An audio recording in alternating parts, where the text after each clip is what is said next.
Hey everyone, Hannah here. So I decided to go ahead and do another video on inlaying beads after you have your belt tool and everything else. So inlaying for a beaded belt. Hopefully the earphones will help you guys hear a little bit more, and then hopefully I can kind of film things at separate times so that I can piece them together, and then hopefully kind of go more in depth into pieces without making it a huge long video. So what I want to start with is what I put my beads on to get them prepped and ready to be inlaid once you get your belt all done and ready to go. Okay, so what I want to do is kind of show you guys how I prep my bead strips and get them ready to inlay. That way you have a good solid backing, you've got something sewn to your belt, as well as it makes your beads last longer, and make sure that they're not going to come up off of the strip while someone is wearing the belt, because what good is a beaded belt when you can't wear it? So what I do is I start with a really thin pigskin. It's I think a 1-2 ounce. It's probably more on the one end. I get it from Tandy or Springfield, or honestly whoever's having a sale at the time. I just buy quite a bit of it because I go through quite a bit. There's probably a better way I can put these on here to where I don't have as much waste, but this is just the way that works for me, and with it being so cheap, I guess I don't really worry about it a whole lot.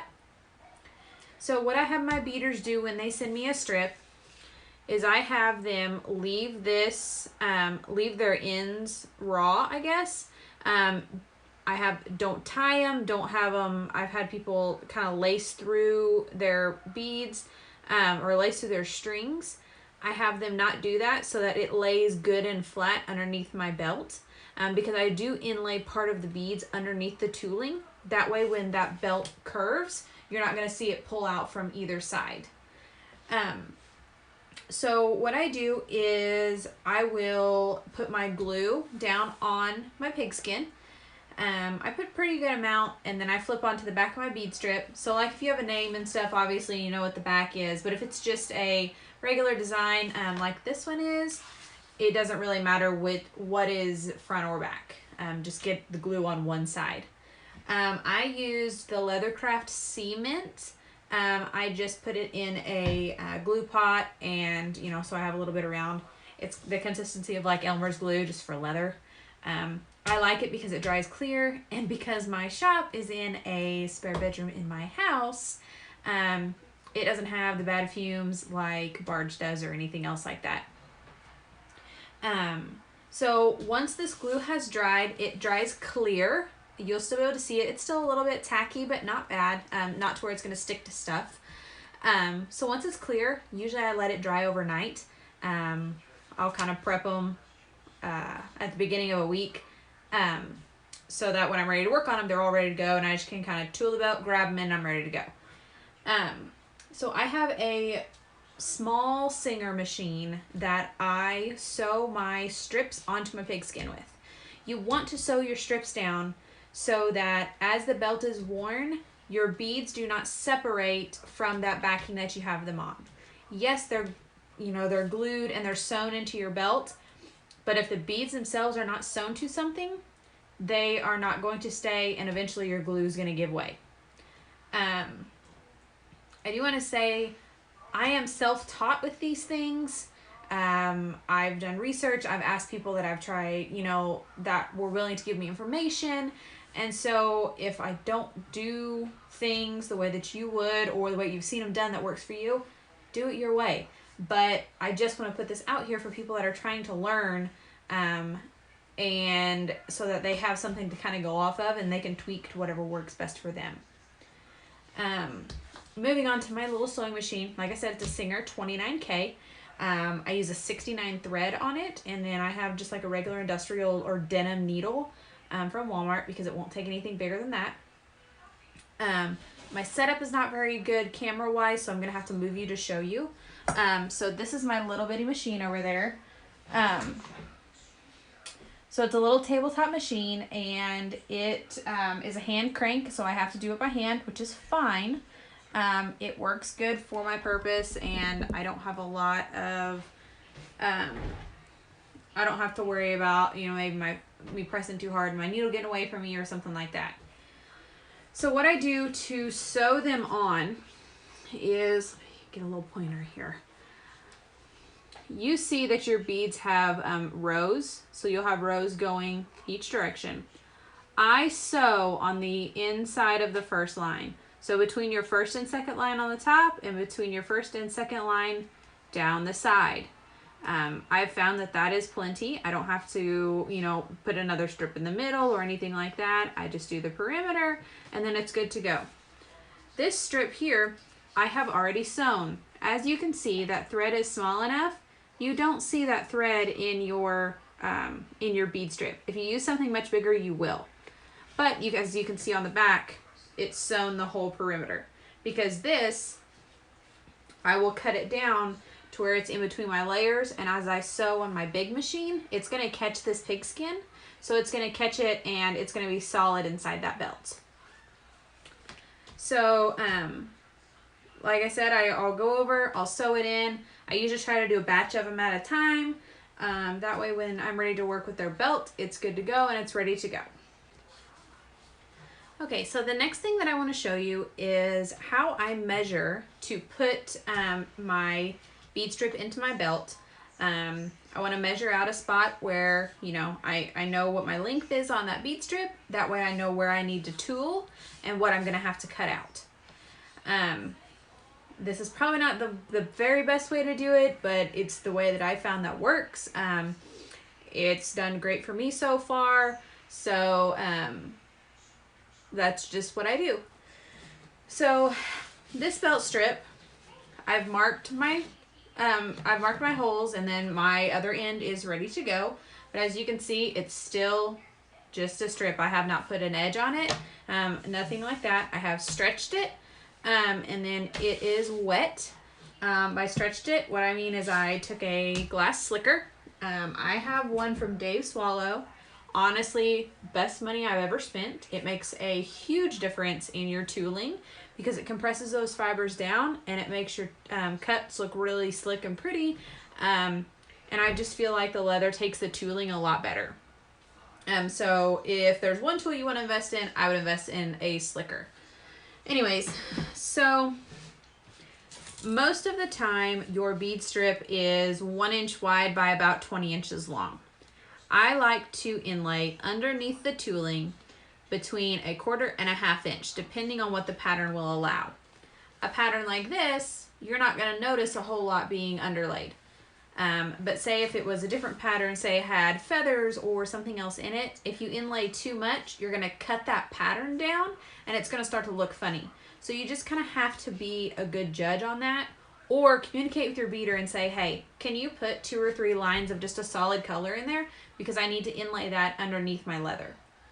A strip like this, I'm not going to have too much problem with either, just because it's a generic pattern. So what I will do is I have a large wing divider and I have a small wing divider. So my large divider, I will take, and like I said, this is probably not the best way to do it, but it's the best way that's worked for me. I'm going to tilt you guys down so you can see.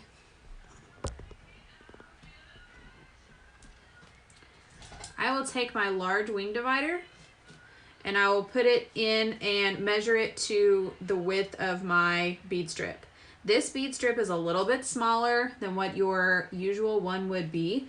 I think it's probably about 3/4 of an inch wide, which is fine. Not a big deal. But what I'll do is I'll probably put a double border on this so that it looks a little bit better, or I'll just lightly scribe a line. That way I can widen it for the tooling areas. That way I can put a big tooling pattern in there that the customer has chosen. So what I do is I have my width here, as you can see, and all I do is I will kind of eyeball it. And I'm going to go kind of towards the middle of this belt just because I know kind of what I want to do with it, and I just need to put those marks somewhere. I will kind of eyeball it, get it closest to the middle as possible, and then I'll make my marks. As you can see, all I did was make a couple of marks. I don't want to put it in the leather too hard right now because I have a different plan for this one. This belt here, which is ready to inlay, it has a wider strip, and so I was able to take that strip width, which is about 1 inch. All of my belts are 1.5 inches, just your standard measurement. And as I was able to take that mark just all the way around. This one is going to be a little bit different because they've chosen a smaller bead strip. So I'm going to skip ahead a little bit to the way I size what my cutout window is going to be. So the way that I will size this piece, it has not been cut out yet, as you can see. It's just dyed and ready to go. So for this belt itself, his measurement is 37.5 inches to the center hole. I take them 37.5, and then it will have 3 inches on either side to adjust. So on my belts, I use a 7/8 ounce for my body and for my liner. Some people do it different, which is just fine. I just like the way that my belts come out this way. I don't feel like they're too thick, and they're really going to, they wear really well. So because I do use a thicker liner, I add 1 inch to his measurement. His true measurement that he gave me from fold to hole was 36.5. I added my inch to get 37.5. That way I know with my liner, it's not going to get smaller as it goes around his body. So because it is 37.5, I want to find the true center from the fold in the leather to his center measurement, because I know that's where he's going to be wearing the belt, and that's where I want my bead strips centered at. So 37.5 means my halfway point is 18.75 or 18 3/4 inch. So what I will do is I will measure out 18 3/4, which I was almost there with my marks. So 18 3/4, I'm just going to make another mark there. You can make a pretty good mark in your leather there because you're going to be cutting that all the way out. This strip itself is, looks like 16.5 inches. So I want to inlay 16 inches. So it means 1/4 inch on either side is going to be inlaid up under my carving so that it won't pull out when the belt is bent. Since I'm inlaying 16 inches, half of 16 is 8. So I want to go 8 inches on either side of my center mark. I will have a full 16 inches perfectly centered with my measurement. Hopefully I'm not making that too confusing. If I am, please ask questions down in the comments, and I will try to get them answered, or I can do another video specifically on measurements themselves. So I'm going 8 inches making a mark, and then 8 inches again from my center measurement and making another mark. So right there, my 2 marks here and here, that is where my bead strip will go in this belt. So now I know where I need to be tooling it. So going back to fitting my bead strip into it widthways, I then will take my small wing dividers. I have my 2 marks, and I will measure up my wing dividers to those marks. Which, doing it with a wing divider, it's going to be off a little bit on one side, just because I kind of had to eyeball it, but that's okay because your bead strip is still going to fit in there. But then you know you're going to be exactly center on both sides.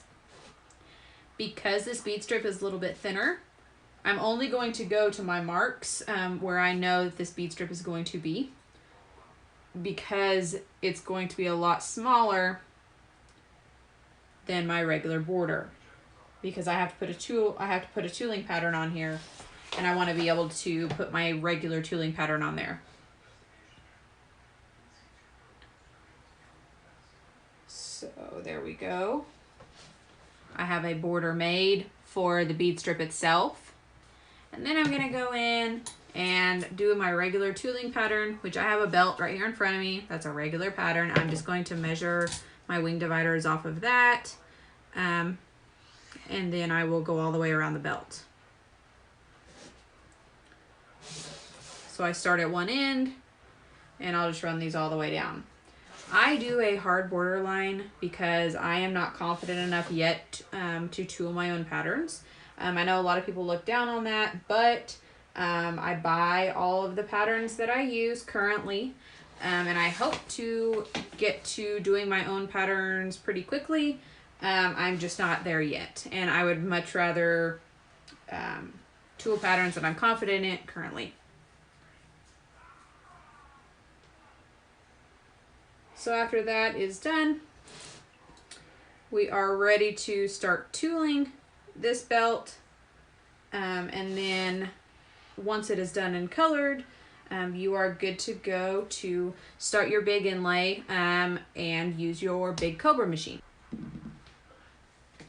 Okay, so now that we have a belt tool, it's colored, it's finished, it's ready to be inlaid. This is kind of how I will cut out my my area for my beads. So as you can see, my mark for my beads would have been a hair under this flower. I like to have the flowers kind of overlapping on the beads just because to me, I think it's pleasing to the eye. I think it looks a little bit better than just like a really hard line that you're stopping at. I feel like it makes the belt flow a little bit better. So let me tilt you down here so you can see.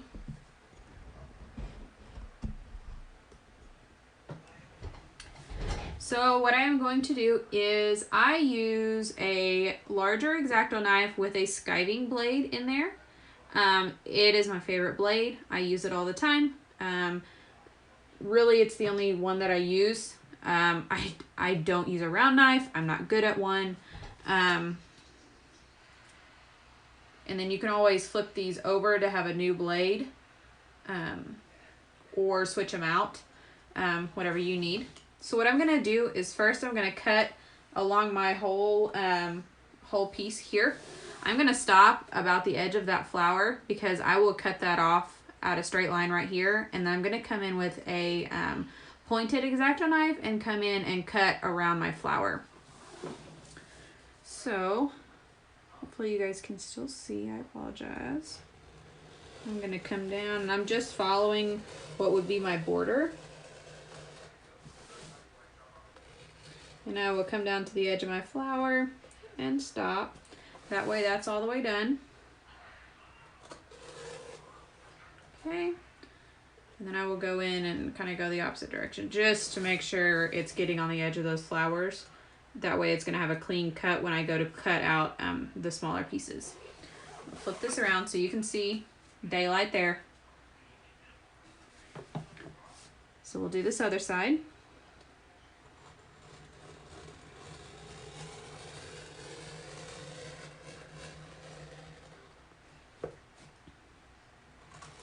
Same thing, get that cut there. Come in and make sure I'm cutting up just a hair alongside my flower. Okay, and then I am just going to, it doesn't have to be pretty, just get this cut off kind of at a straight line, a little bit closer to your flower, or, you know, however you want to do it. I always end with either a flower or a leaf right there. You have to be careful or you're gonna cut into your border line, okay? So I'm leaving that little bit there, and I'm going to go back in and cut it out with a better knife. This is such a blunt knife. It's good for cutting everything else but these small little pieces. So we're going to go back to this other side and we're going to do the same thing.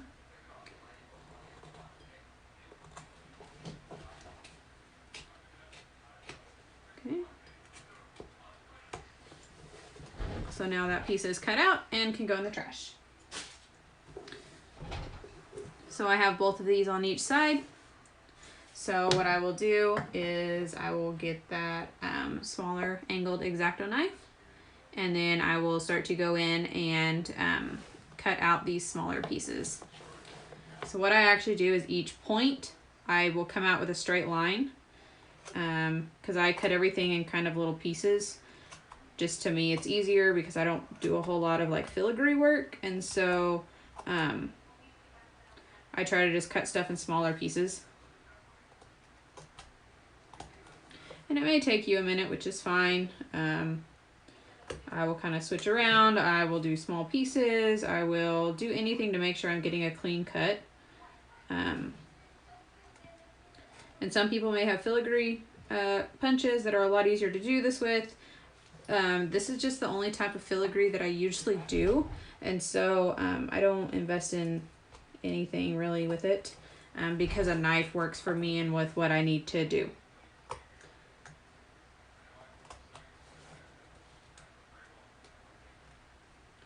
I'm just going to get in here.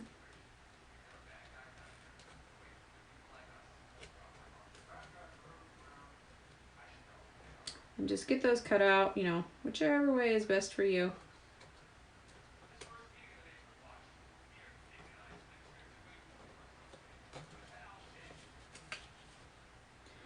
A little bit of a point right there. Make sure that's out of there. Make sure everything looks good. So, at the very end, now my flower is cut out. What I do, after both of these have been cut out, because I like to inlay a couple rows of my beads, I'm going to flip this over and I'm going to take my skiving knife and I'm going to skive out just this little part here. So I just have my little handheld skiving knife. You don't have to take out a whole lot. I just like to so that there's not a lump from the beads. So I will just go in and do just a little bit. Just kind of be careful.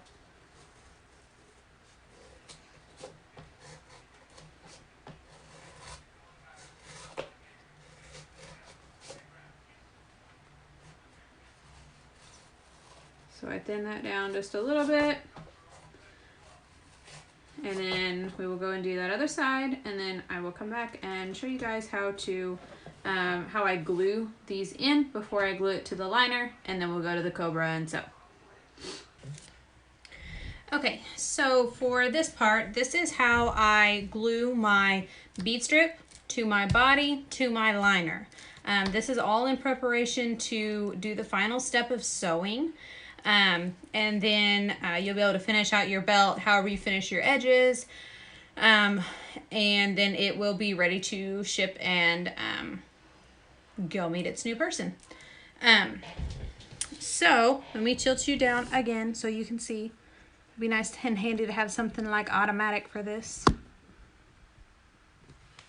So as you can see, I have my liner here, my strip, and then my body. My liner has already been skived down at the end. I will skive it down about 2 inches. That way when I put it to my fold, you're not gonna have a big, huge bump right there that's gonna get hung up, or it's just gonna look really bad. So again, I'm using the leather cement from earlier. I have it in a smaller pot. I'm going to go ahead and put glue onto the liner first. That way it can be tacking up and drying as I'm doing the bead strip to the body. So I do have my separate little glue dye workbench here. So we're going to do the liner here. Don't be shy with your glue. Put some glue on that thing. I like to make sure it's all evenly coated. And what I like about this is it goes on white and then dries clear, so you can kind of see.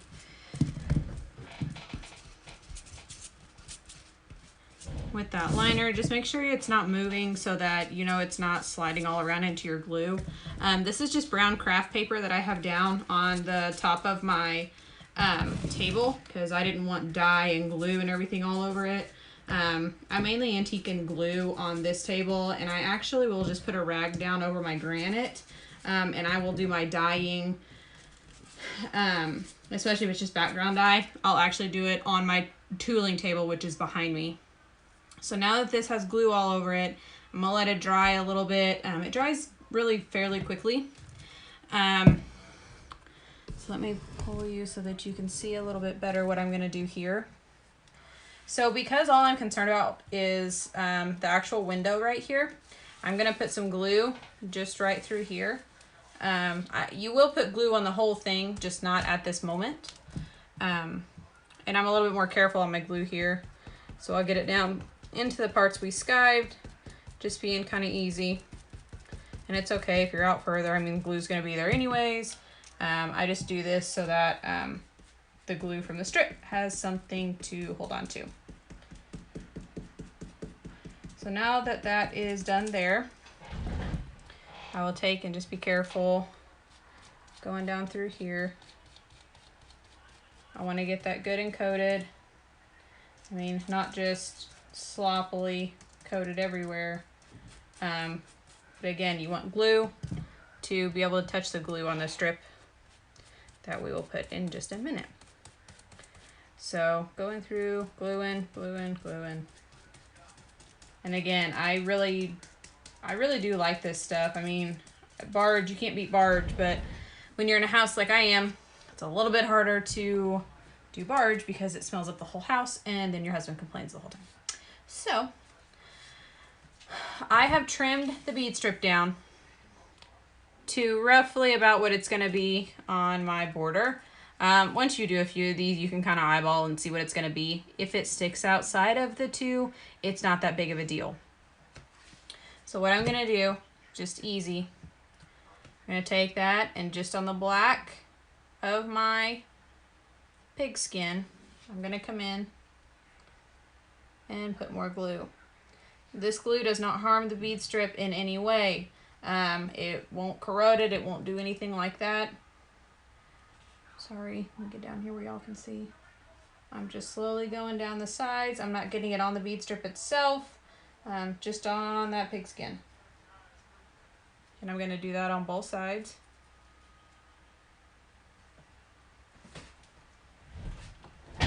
Again, just down the side that you can see.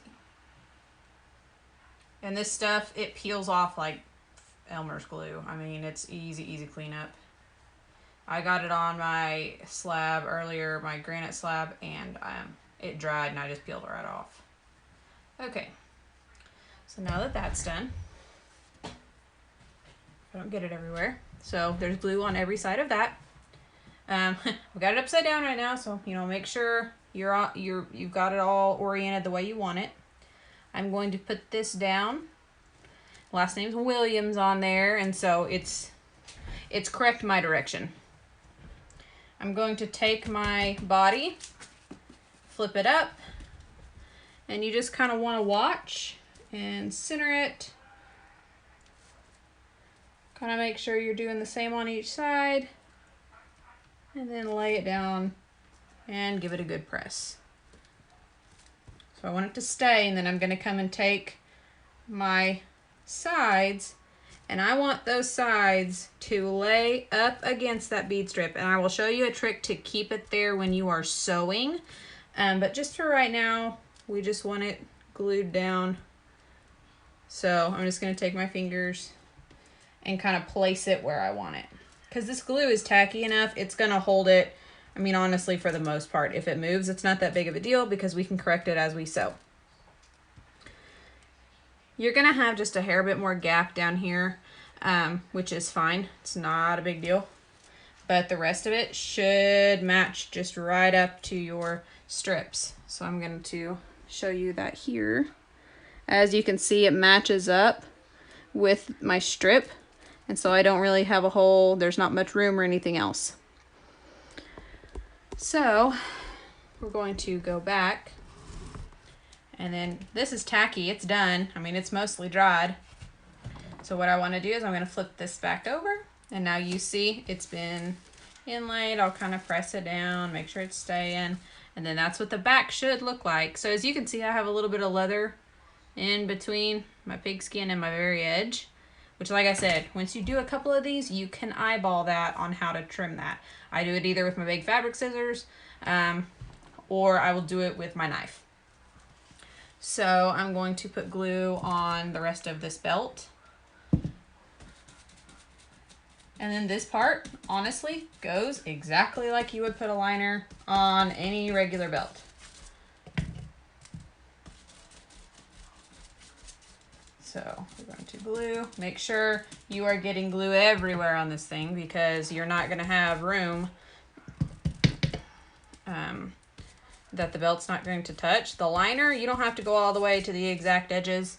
I cut my liner 1/4 inch bigger than my belt. That way I have a little bit of wiggle room. You're going to go right over that pigskin, but on your belt you want to make sure that you're getting your glue all the way to your edges. And you see me getting it on the table, not a big deal. Because I have my liner in a spot that doesn't have glue all over it. And as soon as I am done with this, I'll be flipping this over onto my liner. So I'm just getting it all good and saturated up towards the top. And there. So when I am doing my glue, I only glue halfway up my fold. I will then lay that back down, not in glue. Turn you around so you can see the edge here. My big old trash can. You can see my edge of my liner here. I will put my finger on the edge of my glue. That way I know where the edge of my liner needs to be. Okay, got a little bit of glue on that. Again, not a big deal. It just wipes right off of there. Get it all over my fingers. And I will just kind of press it down as I go. I want to make sure that bead strip's pressed down.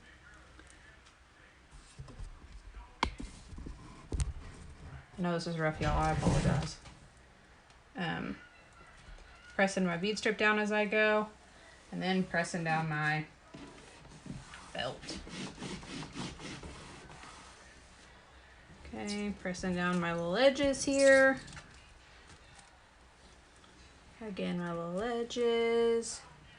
That's probably gonna poke up, which is fine. I do have quite a bit of extra down here on this side, so I just have my big shears that I'll just cut the end off so that I'm not fighting that end while I'm sewing. Then what I'm going to do is I will take I have a pegboard back here, which is the handiest thing. Take my stitch groover. It's my handy dandy tandy one. And then I will run my stitch. You can run your stitch groover before you even cut this out. Totally up to you. I've always done it as a very last step. It doesn't really matter. It's just whatever your personal preference is. And honestly, you don't have to do a stitch groover if you don't want to, but I like to do it because as I'm sewing, I like to have a point of reference where my stitch needs to be. And it helps that stitch sit down a little lower in the leather and give you a sleeker, more finished look, in my opinion. So, make sure you're not in the glue here. Run my stitch groover through, make sure it's where I want it. I will stitch this with white thread. You can stitch it with whatever color is just what you like, but honestly, unless it is a special request, everything I stitch is white. One, I don't like changing the color on my Cobra. Two, I think white is just classy and it looks fine. And it's gonna match really well with these beads. As you can see, that little border's not moving. We're just going right along there. And you are grooved. So I will set the Cobra up and we'll come back and sew this down on the Cobra as your final steps. Okay, so this is one of the harder things to film, so I'm really hoping that you guys can see this. So this is my awesome Cobra 4 machine. I recommend, if you can invest in it or save to invest in it, this machine makes a world of difference in the ease to do your leather work and the way that it finishes out and looks. It's just a great machine. I bought it from Springfield Leather Company. I went up there.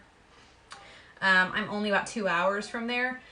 And the guys were able to show me, and this was the machine on the floor that they showed me how to use. So I was able to sew and set my own machine, and then they loaded it up for me, brought it home, we got it back together, and she's been a beast ever since. So the front side is covered in stickers. I love stickers, and so if you guys have any that you want to trade, I will gladly send you some in return for some of yours. So this is something that I made myself a long time ago when I first started doing beads, because I wanted to make sure that the bead edge here did not roll out and create a gap in between my bead and my leather. So it's just a straight piece. I want to say it's like a, I don't know, 8-9 ounce or so that I have covered in tape so that it slides and doesn't like catch on your leather if it was leather to leather. And as you can see, I've practiced some tension stuff on it, but it just sits, you know, right beside my machine, and it's there for whenever I need it. So I have already done one whole side of this belt, and I am finishing the back side. And so what I'm going to do, because I am right there at my bead, I'm going to take this over my liner on my beads. That's such a bad angle. I apologize, y'all. I'm hoping that I can get to where you guys can see this.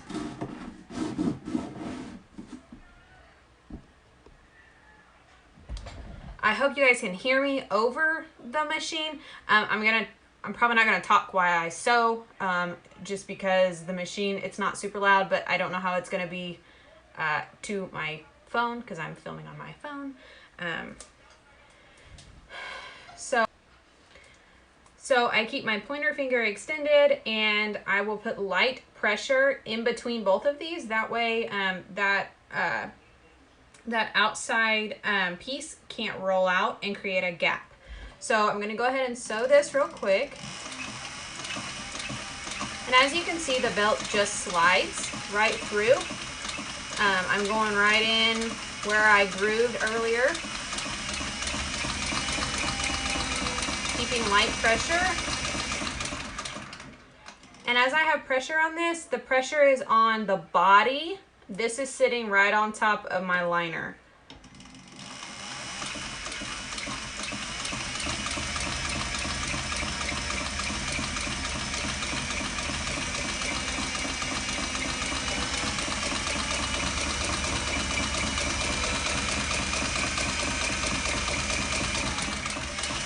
As you come to your flower, you're gonna have to kind of watch because that likes to create a little gate. And as soon as you're over that, you can get rid of your little guide. And we'll finish this belt out real quick.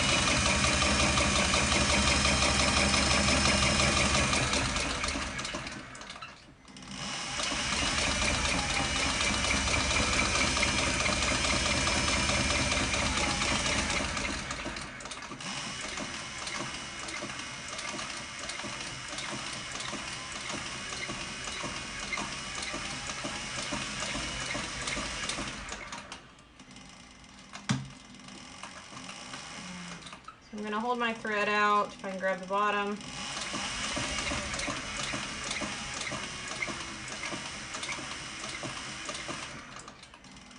Stitch a couple, and then I'm going to pull it out. As you can see, it flagged a little bit on me, which is fine. What I'll do is I'll cut that here in a minute and I'll sew over it. That way it's good to go. My very last thing that I do on these before finishing it out, I want to do some anchor stitches here and here, so that as this belt is worn, and it's worn, you know, as a round, it does not pull. I use 207 thread for everything that I do. It's just regular 207 thread. These needles do fit between your beads. Just be very careful. I will actually hand crank this instead of using my foot pedal, so that I can control exactly where it goes, and I know it's not going to hit on top of a bead and bust it. I have busted a couple of beads before, and I haven't ever noticed that it does anything to the strip itself. I've asked my beaders about that. I say, hey, when I'm sewing, what if I accidentally bust one? They tell me it's not a big deal. It'd be different if you're busting out a whole section, but one bead in the middle of a lot, not a big deal. So what I'm going to do, lift my foot up, and I am going to put my needle right in between my side and my bead. Then I will take and I will hand rotate this right through one line. And you'll be able to follow that line because you can see it. I mean, if you've ever dealt with beads before, they have pretty distinct horizontal and vertical lines. So as I am there, I have a little scissors, lift that up, and I'm going to cut that off. So you can see where I have stopped and where I have started. You see a little bit of the stitch here, which is, to me, it's fine, because I know that those beads aren't gonna bust and they're not gonna stretch. I know some people ask, what about the integrity of the beads? Is it stretching it too tight, where the beads can't move? I have done probably hundreds of these belts, and I have not had one come back yet and say that this stitch broke or was the reason that their bead strip broke. Again, this is just how I do things. If you have a better way and the way you prefer, please do it that way. But this is just the way that I have found that works for me. So again, I'm doing the same exact thing. Right in between, I'm hand cranking this because I want to see exactly where it's going in slow-mo. And then as soon as I get to my flower, I almost said feather, do a lot of feathers, I'm going to stop. Pull that out. And then I have that here as well. I will nip these strings, I'll nip them on the back, burn them, and then you'll be good to go. So I hope this was a little bit more informative for you guys than my last video. I tried to go a little bit more in depth on the way that I do things. I would really like it if you guys would leave some feedback on maybe something I could do better. I am not an expert. I've been doing this for about 10 years. I am self-taught, so a lot of the things I'm probably not doing correctly, but I do the way that it works for me and the way that I have figured this out. If you guys have any questions or anything else, please feel free to reach out. I'm on Facebook and Instagram both. I try to answer questions as best and as fast as I can. I do work a full-time job, so sometimes it takes me just a little bit to get an answer out for you guys. I'll post pictures at the end of the video for the final product on this belt. And like I said, if you guys have any issues with it, if you have any questions, please feel free to reach out. I'd love to help out more people. And then if you guys have anything else that you want to see, again, I'm not an expert, but I will help you the best that I know how and the best that I can. So thank you again for watching, and I hope that this helps some of you guys and get you on the start to this awesome craft.